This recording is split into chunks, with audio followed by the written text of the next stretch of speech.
छत की ढलाई हो जाने के बाद आपको उसमें छत पे क्या कराना है? सबसे इम्पोर्टेंट सवाल यहाँ पे ये आ जाता है। मैं यहाँ आपको 2 से 3 इम्पोर्टेंट चीज़ें बताऊँगा और दोस्तों लास्ट में वीडियो के एंड के पार्ट में आपको बहुत अच्छा तरीका बताऊँगा अपने छत पे वाटर प्रूफिंग करने का, जो कि आपका कम से कम 30 से 40 साल तक चलेगा और साथ में छत का मजबूती भी डबल हो जाएगा।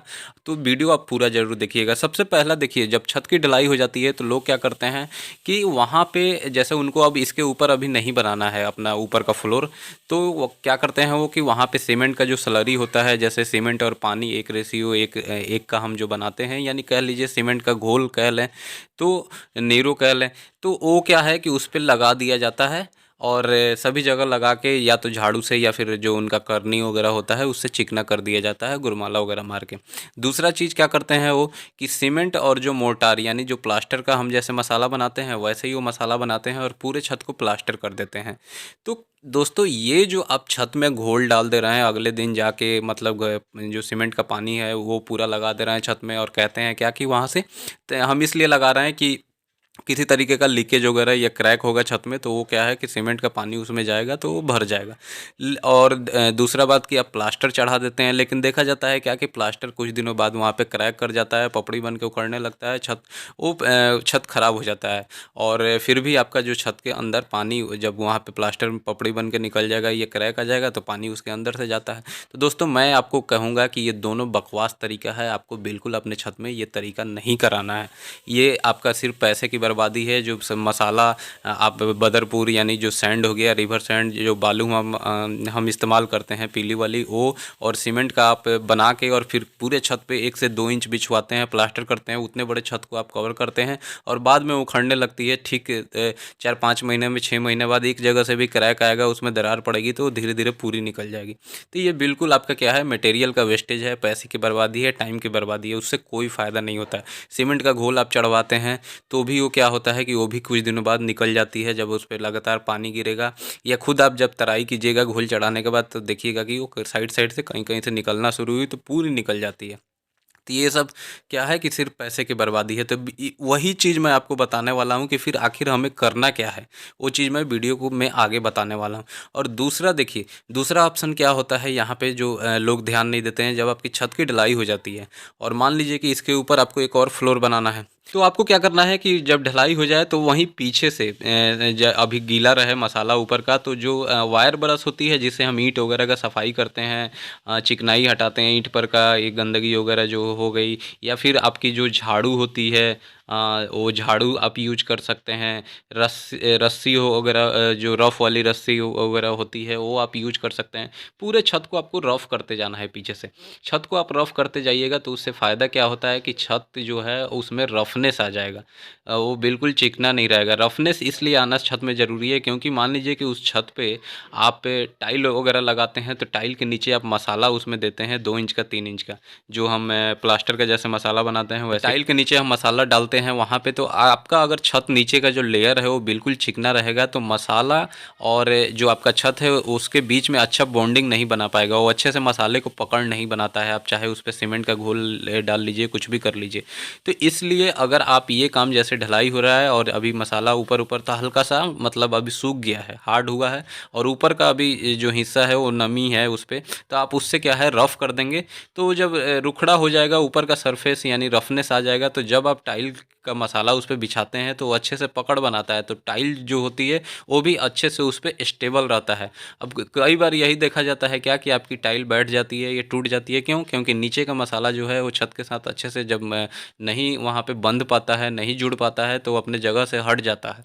तो वहाँ पे देखा जाता है क्या कि टाइल में क्रैक आ गया, ये टाइल वहाँ से टूटने लगती है। तो ये 2 चीज़ें हो गया। अब अपने चलते हैं मेन पार्ट पे कि अगर हम छत पे अपना मान लीजिए कि हमें इसके ऊपर अब दूसरा छत नहीं करना है, ये लास्ट है हमारा। तो इसके ऊपर अगर हम सीमेंट का घोल नहीं डालें, जैसे बहुत लोग, मैं देखा हूँ बहुत लोग क्या करते हैं, छत की ढलाई हुआ अगले दिन सीमेंट का घोल बनाते हैं और पूरे छत पे घोल चढ़वा देते हैं, जो सीमेंट का पानी होता है वो चढ़वा देते हैं। और नहीं तो दूसरा सबसे आसान लोगों को क्या लगता है कि प्लास्टर करवा दो छत पे, जो प्लास्टर का मसाला होता है बालू और सीमेंट का, उससे। लेकिन दोनों तरीका ये बेकार है, तो फिर हमें सबसे बेस्ट तरीका क्या है वो मैं यहाँ पे आपको बता रहा हूँ। देखिए कई बार होता क्या है कि अगर आपका छत का जो ढलाई हुआ है उसमें आपका अगर छत का स्लोप सही नहीं है तो पानी आपके छत पे लगता है तो वही पानी क्या करता है कि वहाँ नुकसान करता है, वो कहीं ना कहीं से अपना रास्ता बनाता है और धीरे धीरे पानी आपके छत के नीचे से टपकना शुरू होता है। ठीक है, तो आपको यहाँ पे मैं ये जो मेथड बता रहा हूँ, ये जो तरीका बता रहा हूँ, ये सबसे बेस्ट है।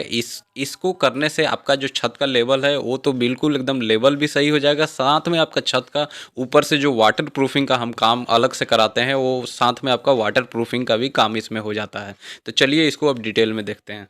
दूसरा मेथड दोस्तों आपको 30 से 40 साल तक की लाइफ देगी, इसलिए थोड़ा सा ये कॉस्टली है और थोड़ा सा आपको इसमें लेबर की ज़रूरत पड़ेगी। करना है, छत की अच्छे से सफाई वगैरह कर लेनी है जहाँ पे आपका पानी रुक रहा है या पानी टपक रहा है, और उसके बाद आपको झाड़ू से सब कुछ सफाई वफाई करके बिल्कुल क्लीन कर लेनी है। क्लीन करने के बाद आपको क्या करनी है कि जो इसमें छत में ग्रेडिंग का काम करना है। ग्रेडिंग क्या होता है, जो 10 mm की हमारी जो रोड़ी होती है दोस्तों वो लेनी है आपको, और जो बजरी होती है यानी जो रिवर सैंड है वो लेनी है। और आपको जैसे आप छत ढलाई के लिए मसाला बनाते हैं M20 ग्रेड का, वैसे ही आपको ये मसाला बनाना है। उसका रेशियो जो रखना है, 1 रेशियो आप सीमेंट ले रहे हैं तो 2 रेशियो आपको क्या है सैंड लेनी है यानी बालू लेनी है, और 3 रेशियो या फिर 4 रेशियो आपको जो 10 mm की आप रोड़ी ले रहे हैं वो लेनी है।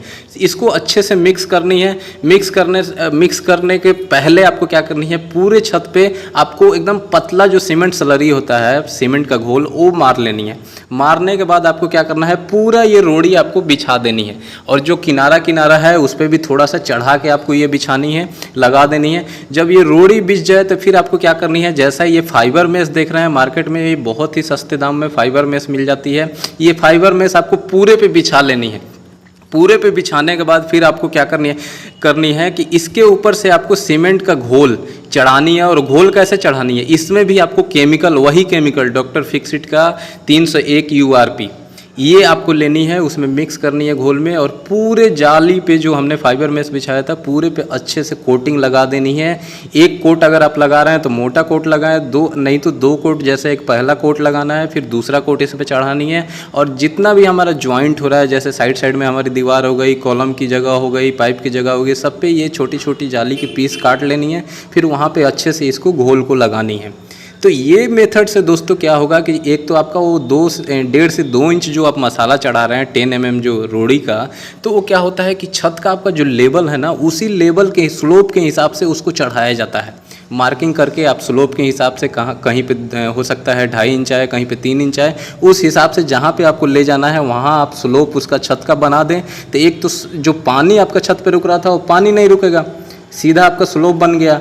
और दूसरी बात ये कि ऊपर से जो फाइबर मेश लगा के, या जब आप इस पे सीमेंट का घोल और जो केमिकल लगा रहे हैं, तो उससे क्या है कि ऊपर का इसका लेयर बहुत ही मजबूत हो जाता है। वो फाइबर मेश क्या है कि हमारे रोड़ी को जो हमने मसाला डाला था उसको फटने नहीं देगा। तो जब वो फटेगा नहीं तो उसमें पानी नीचे नहीं जाएगा, उसमें क्रैक किसी तरीके का नहीं आएगा।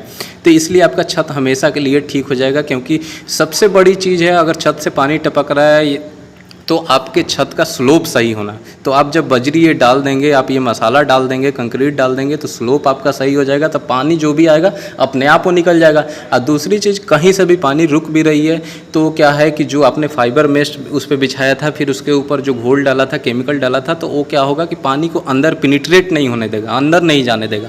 तो ये अलग एक लेयर बना देता है। तो ये दोस्तों, ये अगर आप प्रोसेस करेंगे तो जैसे आपका 10 बाई 10 का एक छत है, तो उसमें आपका इस 8 से 10,000 रुपये लग जाएगा। तो दोस्तों मैं उम्मीद करता हूँ वीडियो समझ में आ गया होगा। वीडियो अच्छा लगा हो तो इसे लाइक कीजिए, शेयर कीजिए, और चैनल पहली बार वीडियो देख रहे हैं तो सब्सक्राइब जरूर कर दीजिएगा।